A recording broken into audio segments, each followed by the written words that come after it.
But first, we've been following the journey of a unique agave plant named Guien at the Garfield Park Conservatory. It's close to reaching the roof, and now it's officially flowering.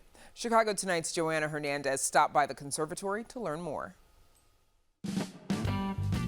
It's not rare to see tall plants at the Garfield Park Conservatory, but it is astonishing to watch a plant sprout way past its growth expectation. 4 to 6 feet, 8 to 10 feet, and then it just kept going and going, and it's really beautiful too. Ray Jorgensen has been the floriculturist at the conservatory for 22 years. He has nourished all kinds of plants and says Guien is one of a kind. I take solace in the fact that people are really into it.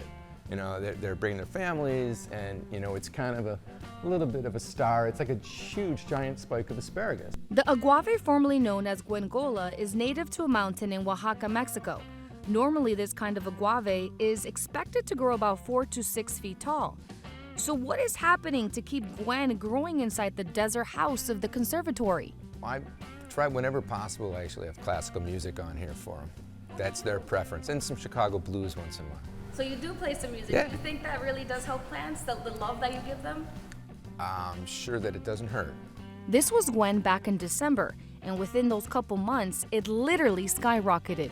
Then it kind of quickly started to open up and expose itself. When it first started, the tip of it is almost like furry, and it's really sensual. It's beautiful.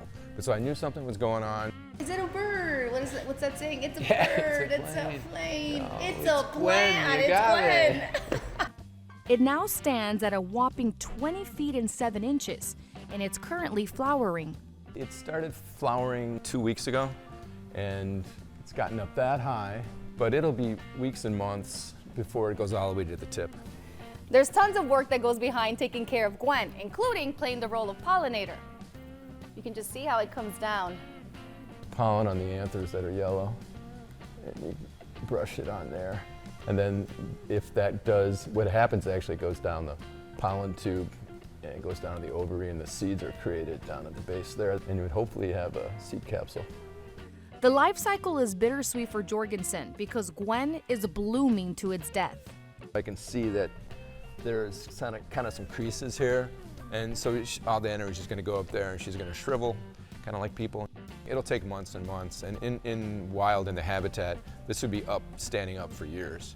Eventually we get blown over. There's still time to check out this majestic agave. And did I mention you can also taste its nectar? It's really good. Jorgensen just hopes Guien stops growing when it gets too close to the glass. I think it's 3 feet taller than the bean, and people are like, the bean's really? Huh? I guess it's an optical illusion. For Chicago Tonight, I'm Joanna Hernandez. Wow, and it isn't the first time the conservatory grew a massive agave. Back in 2019, an agave americana grew up to 38 feet. Staff at the conservatory had to remove a glass panel to allow it to rise. Seems like they have a green thumb. Now, Paris, we toss it back to you. A lot of potential tequila production there. All right, thanks, Brandis. And